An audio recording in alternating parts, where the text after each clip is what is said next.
Assalamualaikum warahmatullahi wabarakatuh. Salam sejahtera. Tachahau, Wanakam, Saudara Pengurusi Tetap, Saudara Presiden, pimpinan yang beramanah yang baru saja dilantik, seterusnya saudara-saudari perwakilan dan anggota parti daripada seluruh negara. Terima kasih kepada perwakilan-perwakilan yang datang dari jauh. Ini kali pertama kita berkumpul kembali selepas 2 tahun COVID dan kongres yang terakhir adalah kongres-kongres semasa kita berada dalam kerajaan. Sejak kongres yang terakhir kita berkumpul, banyak perkara yang telah berlaku. Kita telah mengalami kekalahan demi kekalahan. Sebab itu saya ingin mulakan dengan mengucapkan terima kasih dan tahniah kepada keadilan yang menonton di luar, yang hadir pada hari ini, kerana saudara-saudari tidak pernah meninggalkan parti ini walau macam mana pun kita berada di bawah. Walaupun kita dikhianati, walaupun kita tidak mendapat tempat di hati rakyat, walaupun kita dikritik, yang saya nampak pada hari ini adalah anggota-anggota parti yang datang dengan semangat yang lebih kuat berbanding dengan semasa kita jadi kerajaan, saudara-saudara. Saya juga ingin mengucapkan tahniah dan terima kasih kepada mereka yang diberi amanah untuk menjadi pimpinan bagi sesi akan datang. Saya mengingatkan diri saya dan saudara-saudari bahawa kita berada dalam saf kepimpinan pada masa parti berada di tempat yang antara paling corot dalam sejarah kita. Ia datang dengan tanggungjawab yang berat, dan saudara-saudari akan sentiasa diawasi dan dipantau dan dikritik oleh bukan sahaja anggota parti tetapi rakyat di luar. Ini kali pertama barisan pimpinan kita tidak melibatkan pimpinan-pimpinan daripada kaum India dan juga pimpinan daripada Sabah dan Sarawak. Besar kemungkinan juga kerana ini kali pertama kita kembali kepada perwakilan. Jadi bila perwakilan caranya lain, pandangannya lain. Tapi insya-Allah saudara-saudari, saya pasti saudara Presiden dan barisan kepimpinan akan memastikan bahawa barisan yang lengkap nanti akan menggarap segala kekuatan kita daripada semua kumpulan yang selama ini membina parti kita. Resam kehidupan dalam setiap masalah, dalam setiap kekecewaan akan ada hikmah. Memang betul kita berkumpul pada hari ini dalam suasana yang berbeza berbanding dengan kali terakhir kita berkumpul. Dulu kita ada menteri, kita ada macam-macam. Kali ini kita berhadapan dengan pilihan raya umum yang ramai di luar sana merasakan kita akan kalah. Tapi resam kehidupan juga ialah dalam setiap kekecewaan yang ada hikmah itu perlu kita hayati.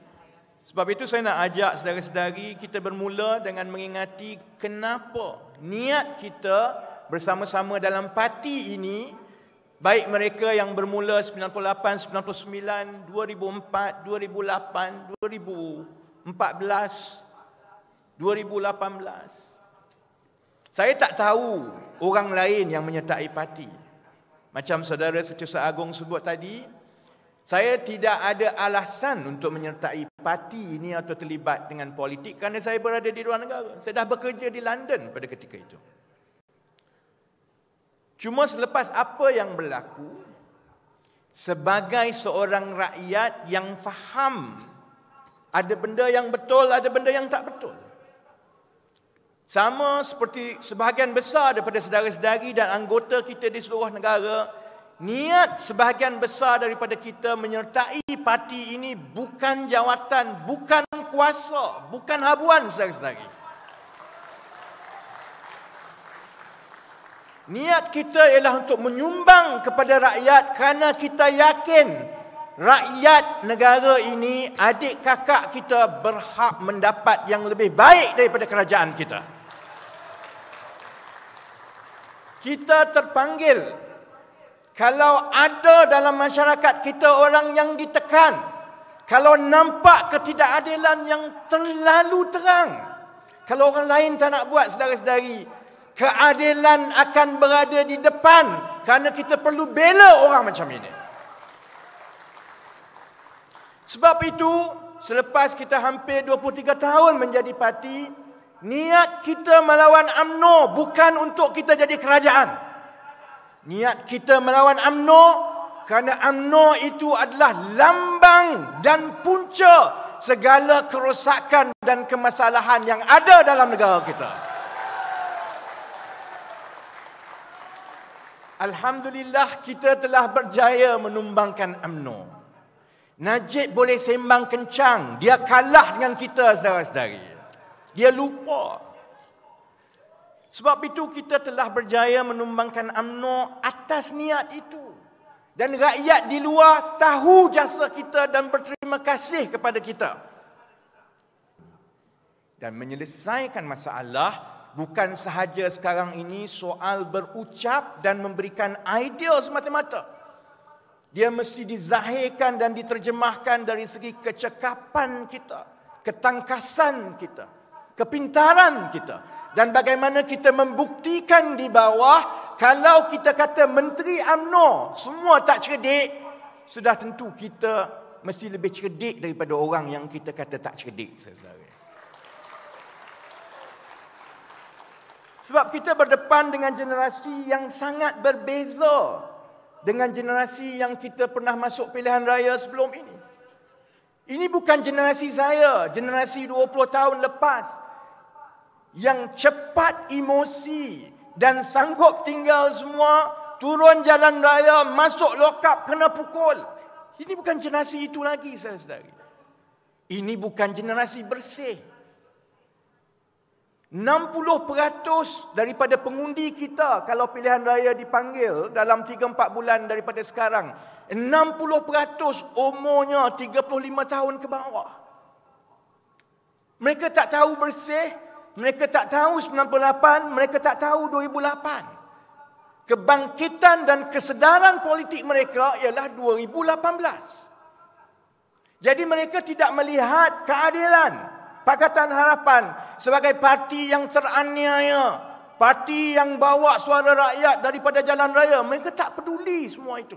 Mereka tahu kamu dulu kerajaan, apa kamu buat dan apa yang akan kamu buat. Kita juga berdepan dengan masalah negara yang sangat berbeza daripada yang pernah dialami sebelum ini. Kita mahu jadi kerajaan, tapi kita jangan lupa bahawa kalaupun kita jadi kerajaan selepas ini, kita berhadapan dengan masalah dan kesukaran yang tidak pernah dihadapi oleh mana-mana kerajaan sebelum kita. Mana-mana kerajaan selepas ini terpaksa berdepan dengan masalah yang besar dalam keadaan ruang kewangan negara yang begitu sempit. Kita sudah berada di penghujung kitaran ekonomi yang selama ini kebergantungan kepada kelapa sawit, kepada petroleum, kepada perkilangan. Semua ini sudah berada di akhir kitaran, saudara-saudari. Tidak ada lagi industri ataupun lubuk yang boleh menyelamatkan kita 10-15 tahun daripada sekarang. Industri ekonomi tak baik, wang tidak ada. Kemudian kita juga akan mewarisi masalah-masalah kerajaan Perdana Menteri sebelum ini yang menyamakan perkembangan ekonomi dan kesejahteraan itu dengan projek-projek mega negara. Zaman Datuk Seri Presiden dulu pun masalah itu berdepan dengan Tun Mahathir. Sekarang pun kita berdepan dengan peninggalan daripada Najib. Projek-projek infrastruktur yang besar, caranya sama, projek mahal, feasibility study tak tentu ke mana, tapi dibiayai oleh hutang daripada negara-negara luar, terutamanya China. Beban hutang ini akan diwariskan kepada generasi akan datang 10, 15, 20, 30 tahun daripada sekarang. Ini bukan masalah yang unik kepada kita. Ini masalah yang dihadapi oleh banyak negara di dunia sekarang. Sudah tentu sekarang semua orang faham apa yang berlaku di Sri Lanka. Saya sebut perkara ini sebelum pun dia berlaku. Sebab saya selalu tengok YouTube Sri Lanka. Puncanya ialah kerana ada kerajaan yang meminjam wang yang terlampau banyak daripada terutamanya negara China untuk membina infrastruktur yang sebenarnya tidak diperlukan oleh rakyat pun. Kalau tengok berita-berita Sri Lanka, yang awal sekali dia tunjuk ialah lebuh raya baru yang besar, tapi kereta tak ada. Sebab rakyat dan negara tu tak boleh beli minyak pun. Tapi dia rasa ini pembangunan, ini wang besar, masuk poket dia sedikit. Dan saudara-saudari tahu sekarang apa yang berlaku di Sri Lanka. Kalau orang tua macam kita tak ada makanan, tak apa. Tapi bila bayi sendiri tak ada susu, kerana tak boleh, negara tak ada wang untuk beli susu pun. Semua ini diketahui oleh seluruh dunia sekarang. InsyaAllah kita tak akan sampai ke peringkat itu. Tapi kita juga jangan lupa bahawa tanda-tanda itu ada. Kita berdepan dengan generasi muda yang hampir semuanya lebih layak daripada kita, lebih cerdik daripada kita, ijazah lagi bagus daripada kita. Tapi kebanyakan mereka gajinya dan hidupnya lebih susah daripada kita masa kita mula-mula berada di umur mereka. Mereka dibebankan dengan hutang pendidikan yang mereka terpaksa tanggung 20 tahun daripada sekarang.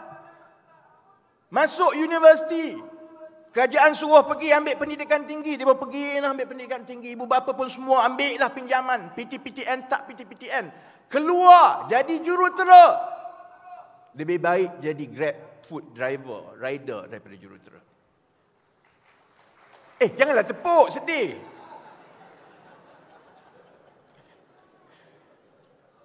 Soal anak-anak muda sekarang ini tersepit itu satu hal. Tapi kalau kita jadi kerajaan, saudara-saudari, kita berdepan dengan satu generasi muda yang mereka membesar dengan hilang keyakinan terhadap pendidikan dan ilmu.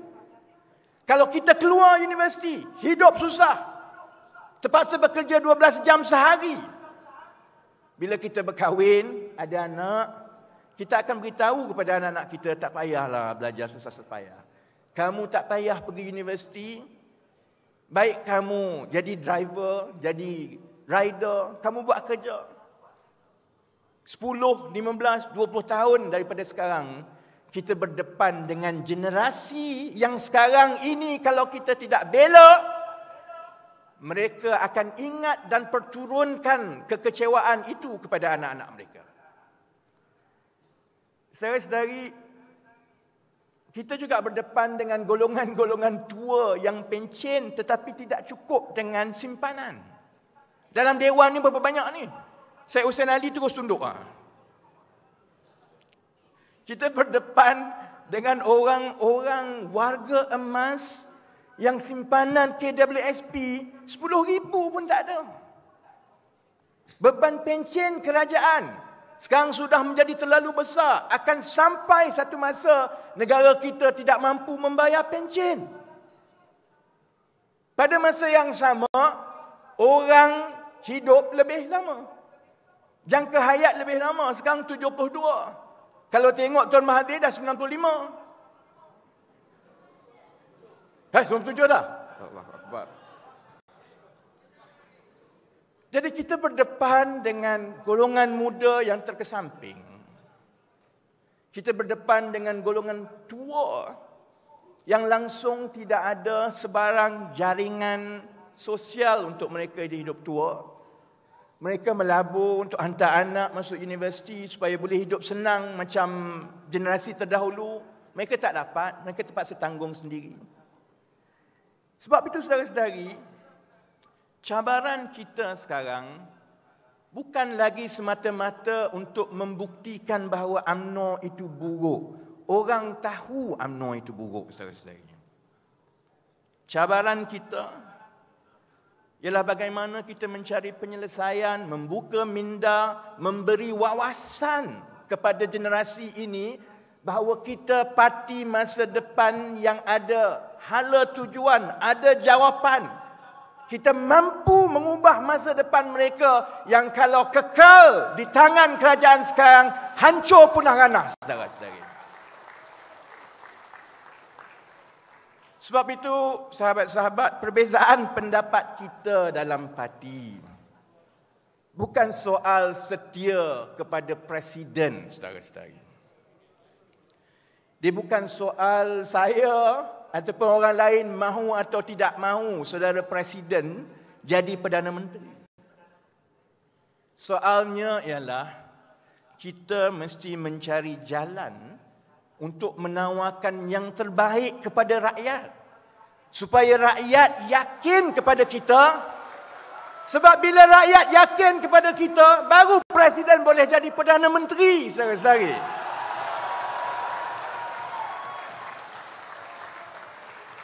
Jadi perbezaan pendapat kita yang banyak perwakilan sebut perpecahan dan sebagainya, bukan perpecahan, saudara-saudari. Dia soal mencari jalan yang terbaik, memilih pimpinan yang terbaik supaya kita menjadi lebih agresif lepas ini. Supaya kita menjadi lebih kreatif. Supaya kita kembali seperti sebelum ini mendepani suara rakyat dan meyakinkan mereka bahawa saudara Anwar Ibrahim boleh mengubah masa depan mereka, saudara-saudari.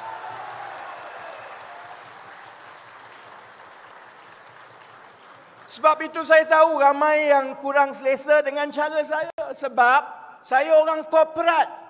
Kamu tak buat kerja, takkan aku bagi bonus. Kita nak pimpinan yang betul-betul boleh buat kerja. Yang ada peranan. Yang boleh menzahirkan perancangan parti.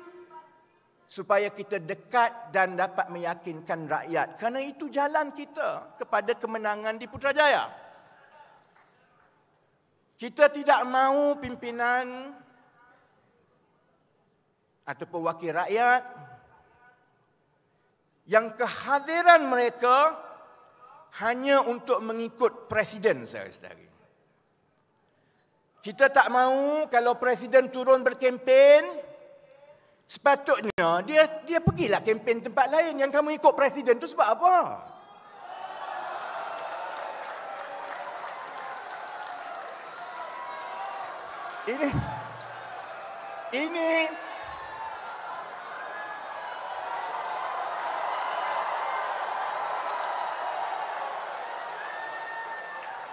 Ini aku duk tengok video lah sekali-sekala kan.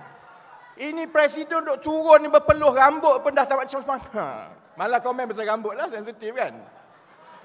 Presiden turun, orang nak bersalam tu susah sebab penuh keliling orang keliling dia dah.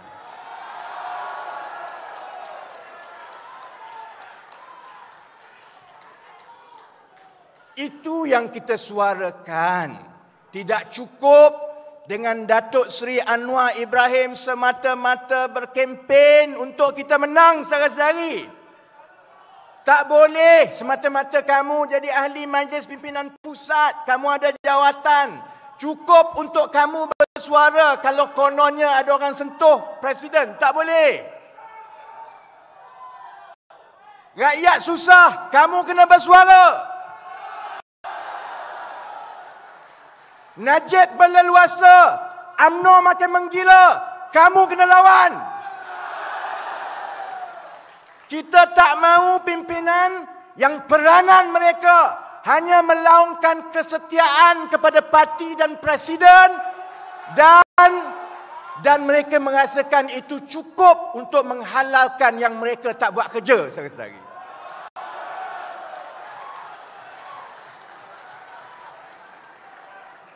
Sebab itu saya duduk kat belakang.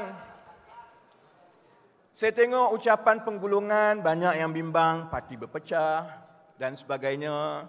Mereka tak kenal Anwar Ibrahim dan saya.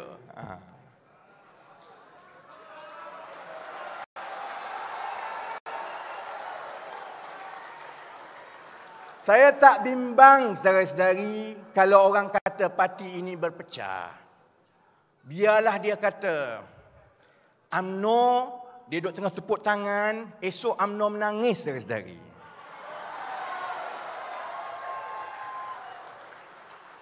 Sebab sepanjang pemilihan-pemilihan kita daripada tahun 2010 lagi, pandangan saya, ini adalah kongres dan pemilihan parti yang paling menunjukkan kesepaduan anggota-anggota kita, saudara-saudari.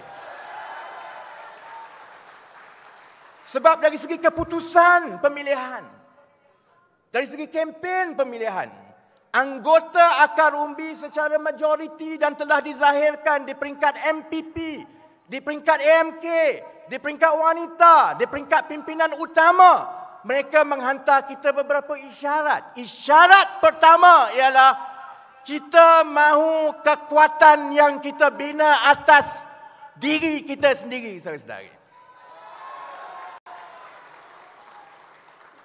Kita tak mahu mengemis dengan mana-mana pihak untuk kita menjadikan Anwar Ibrahim calon Perdana Menteri. Tak payah tawar. Kita tetap dengan pendirian kita, saudara Anwar Ibrahim calon Perdana Menteri. Isunya ialah macam mana nak menang pilihan raya.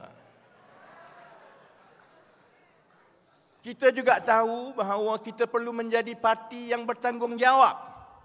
Kita tak boleh semata-mata untuk mendapatkan kuasa. Kita bersekongkol dengan orang-orang yang memang telah menyusahkan rakyat atau yang menyebabkan luntur idealisme kita. Rakyat tak suka. Dia pilih kita sebab dia yakin dengan landasan kita. Kalau kita lari daripada landasan itu, seperti mana dia pernah pilih kita, dia juga boleh humban kita keluar, saudara-saudara.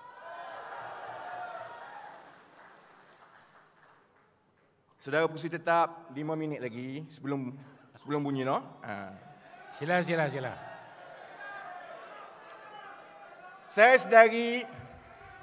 Saya nak ambil kesempatan dalam kongres ni. Berapa kali boleh jerit macam ni? Kena tunggu tahun depan, kan? Saya nak ambil kesempatan ini untuk bercakap terus dengan saudara Presiden. Supaya disaksikan oleh semua perwakilan dan seluruh rakyat Malaysia. Saudara Anwar kenal saya sejak umur saya 17 tahun. Masa saya kahwin dulu, saya tak suka bersanding majlis. Saya memang jemput 20 orang je. Jadi saudara Anwar buat majlis kahwin dekat rumah dia. Anak-anak dia kata, majlis anak dia pun tak macam itu. Saya nak sebut kepada saudara Anwar Ibrahim, saya mungkin lantang, tapi saya bukan Azmin Ali, saudara-saudari.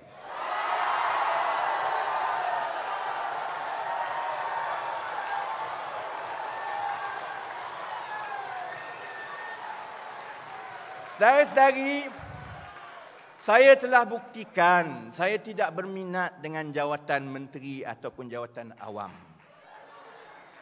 Kalau saudara Anwar ingat, tahun lepas, Ramadan 2021, lepas lama tak jumpa, Saudara Anwar minta nak jumpa, saya pergi jumpa. Saudara Anwar pujuk, kalau ada kesempatan di Putrajaya, boleh ke tidak tolong pertimbang untuk mendapat tempat. Saya tak bagi kata ya ataupun tidak kalau Datuk Seri ingat. Sebab saya memang tidak berminat. Betul boleh tanya dah. Saya bawa saksi ingat tak? Semasa Pakatan Harapan menang dulu 2018, saya kembali menjadi orang biasa seperti saudara-saudari. Saya tidak pernah mendapat sebarang jawatan, saya tidak pernah mendapat satu sen. Dan saya tak pernah rasa kesal pasal itu. Itu pilihan saya sebab saya masuk parti ini bukan untuk jawatan. Cuma kalau saya kritik, maksudnya kamu yang memegang jawatan, aku sebagai anggota biasa yang telah sama-sama berjuang, jangan kamu hampakan harapan dan tanggungjawab yang kami letakkan kepada kamu. Saya harap saudara Presiden ingat bahawa saya bukan jenis yang manis di bibir tapi tikam di belakang.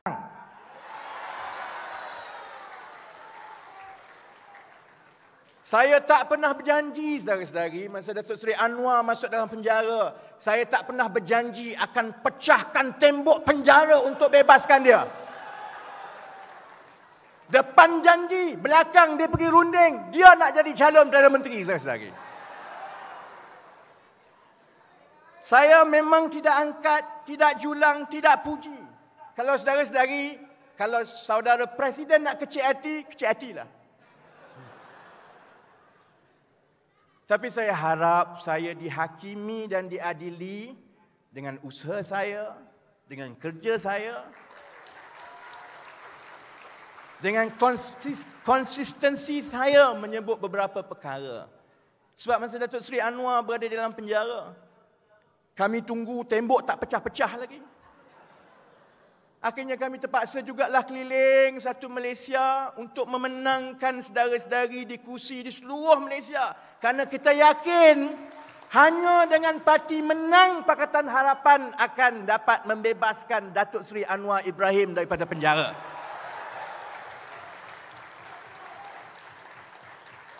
Sebab itu ini janji saya kepada parti, perwakilan, pimpinan dan saudara-saudari seluruh yang menonton. Saya akan terus bercakap macam ini. Mulut saya takkan manis sampai bila-bila. Saya tak reti cakap berlapik, saudara-saudari.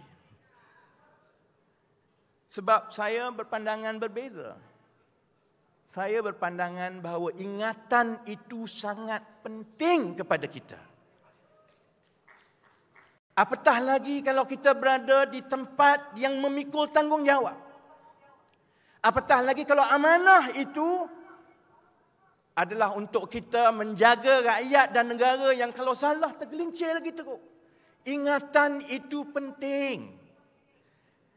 Sebab itu ingatan itu perlu terus diberi sesama kita. Di dalam parti. Ingatan daripada luar parti. Sebab kalau kita tidak diingatkan dan kita tidak mendengar ingatan demi ingatan, ingatan terakhir yang akan datang kepada sebuah parti politik ialah dijahanamkan rakyat di pilihan raya, saudara-saudari. Sebab itu saya harap supaya kita bermula daripada hari ini kembali ke kawasan masing-masing. Saudara-saudari pujuk saya untuk kembali ke dalam politik. Lama saya nak fikir, kalau tidak kerana Johor kalah, memang saya takkan kembali. Tapi kami yang selalu berkempen di Johor boleh ingat keringat yang lama, 1 dekad, untuk membina kekuatan di Johor. Hanya dalam satu pilihan raya kecil, kita hampir hilang segala-galanya. Saya dah tunaikan permintaan saudara-saudari, saya sudah kembali untuk membantu bersama-sama saudara-saudari. Saudara-saudari juga terima kasih telah tunaikan permintaan saudara-saudari bagi amanah kepada saya untuk menjadi timbalan Presiden. Sebab itu sekarang daripada saat ini Kita tak banyak masa. Kita ada beberapa tanggungjawab dan tugas berat yang kita kena buat dalam tempoh 4-5 bulan akan datang. Pertama, kita kena sanggah UMNO, saudara-saudari. Jangan bagi dia bermerajalela. Kita tak boleh biarkan Najib syok sendiri meracun rakyat macam itu. Korang tak bosan ke? Kita dah jatuhkan dia sampai dia jadi pesalah dan bakal banduan. Kalau kita tak terus sanggah dia, dia rasa dia masih lagi pembesar negara. Sebab itu, bermula hari ini, tugas pertama, semua kita akan balik dan akan terus sanggah Najib sehingga kita hantar dia terus ke penjara, saudara-saudari. Hari Selasa, ni hari Selasa ni hari Ahad, esok Isnin, lusa Selasa. Hari Selasa saya minta pimpinan di semua peringkat kita sama-sama membuat laporan polis besar-besaran terhadap Najib di seluruh negara, saudara-saudari. Tak boleh biarkan dia ikut suka main isu perkauman, ikut suka dia racun rakyat. Enough is enough dan itu mesti bermula daripada kita. Laporan polis hari Selasa ini terhadap Najib di seluruh negara, insya-Allah. Dan setiap kali Najib berbohong lepas ini, saudara-saudari, jangan duduk diam. Kita akan buat laporan polis demi laporan polis demi laporan polis. Sebab saya tahu Najib seorang yang penakut. Dia sembang kencang sebab orang tak lawan dia. Dia rasa dia bebas sekarang. Bila kita mula pastikan setiap daripada pembohongan dia, propaganda dia kita akan lawan, Najib lepas ini akan jawab macam yang sama dia jawab di mahkamah. Semua dia tak tahu, saudara-saudara. Perkara kedua, tanggungjawab besar kita kena memperkemaskan persiapan pilihan raya umum secepat mungkin dan memperkuatkan jentera parti daripada sekarang, saudara-saudara. Kita tak ada masa yang panjang. Kalau pilihan raya 3-4 bulan daripada sekarang, masanya cukup pendek. Banyak yang kita kena buat. Saya akan mula turun ke kawasan-kawasan parlimen tumpuan saudara-saudari bermula daripada minggu pertama Ogos. Saya minta supaya selepas ini pimpinan MPP sama-sama turun ke negeri, ke cabang dalam masa 2-3 minggu daripada sekarang untuk berjumpa jentera, perbetulkan jentera. Anda telah dipilih. Sekarang masa untuk melaksanakan tanggungjawab. Dan tanggungjawab paling penting ialah membela maruah parti dalam pilihan raya, saudara-saudari. Okey, baik. InsyaAllah saya akan kerja kuat. Cuma saya minta jangan tepuk saja, aku berlari kat depan, orang tepuk kat belakang. Jadi sebab itu saya nak ambil peluang ini untuk saya ajak semua saudara-saudari yang hadir, kalau saudara-saudari berkobar-kobar untuk tumpu kepada kerja pilihan raya, sama-sama kita usahakan. Saya minta saudara-saudari bangun sekarang. Saya meminta kalau saudara-saudari bersetuju, saya nak minta terus dengan Presiden dan pimpinan pada hari ini supaya diberikan mandat untuk saya bersama-sama dengan saudara-saudari memimpin persiapan pilihan raya umum akan datang. Boleh ke tidak? Duduklah, lepas ni nak buat kerja. Perkara ketiga yang terakhir yang kita kena buat dalam tempoh 1 bulan daripada sekarang supaya momentum ini kita teruskan, insya-Allah dalam mesyuarat MPP yang pertama, saya sendiri akan mengusulkan supaya kita menubuhkan koperasi keadilan dan didaftarkan secepat mungkin, saudara-saudara. Koperasi bukan soal untuk menjaga kebajikan anggota semata-mata. Tapi kita nak tunjukkan dan buktikan kepada rakyat bahawa agenda ekonomi kita berbeza. Agenda ekonomi kita bukan yang berpusatkan kepada projek kroni besar. Kita nak memperkayakan anggota di bawah. Kita nak mencambahkan dan menjanakan ekonomi rakyat dengan memperkasakan supaya melalui koperasi kita boleh buktikan boleh kalau kita tak jadi kerajaan pun kita boleh mewujudkan peluang pekerjaan saudara-saudari kepada orang ramai dan kepada anggota-anggota. Akhir sekali, terima kasih Datuk Mat Kasim. Loceng tak bunyi-bunyi lagi. Terima kasih. Sengaja tak bunyi. Last ni ya. Saya nak tutup begini. Kita semua bermula daripada rakyat. Tanpa parti ini kita tidak ada siapa-siapa pun. Kita bukan apa-apa pun. Yang pernah jadi menteri besar. Sebab tu saya selalu ingatkan Amin. Dulu dia naik Exora saja. Masa saya duduk berkempen dengan dia, pergi cari lembu semua dulu. Kau jumpa tepi jalan pun orang ingat dia tokai lembu, bukan ingat tokai rakyat.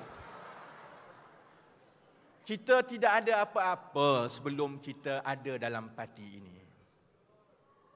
Kita ada dalam parti ini pun, bila parti ini naik, parti ini tidak ada apa-apa kalau tidak kerana rakyat. Kita datang daripada rakyat, kita perlu kembali kepada rakyat, saudara-saudari. Kita kena terima bahawa masalah rakyat adalah masalah kita. Masalah kita adalah masalah kita, saudara-saudari. Sebab itu akhir sekali, saya berdoa supaya kita kekal dengan denyut nadi rakyat sampai ke sudah. Jangan sesekali kita, selepas kita menjadi parti yang terbesar, selepas kita menjadi pembesar, selepas kita ada jawatan, kita menjadi feudal dan menjadi seperti bangsawan-bangsawan yang kita pernah lawan sebelum ini. Saya doa itu masalah penyakit itu tidak sampai ke PKR keadilan sampai bila-bila. Sebab itu, kita kembali dengan azam baru, balik ke kawasan masing-masing. Akhir sekali, saya nak jemput terakhir bangun ni supaya kita nak laung reformasi sama-sama.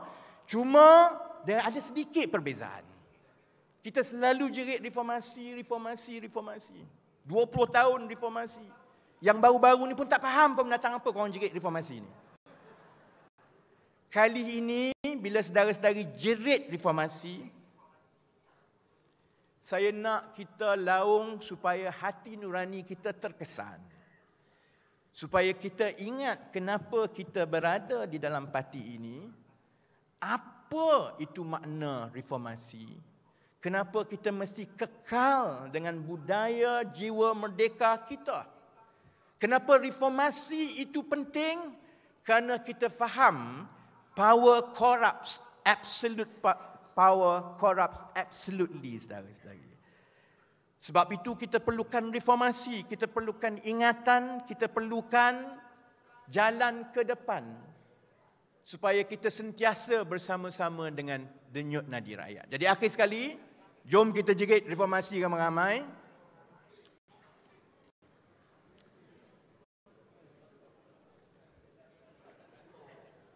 Reformasi! Reformasi! Reformasi! Sekian, sesi, nandri, vanakam. Assalamualaikum warahmatullahi wabarakatuh.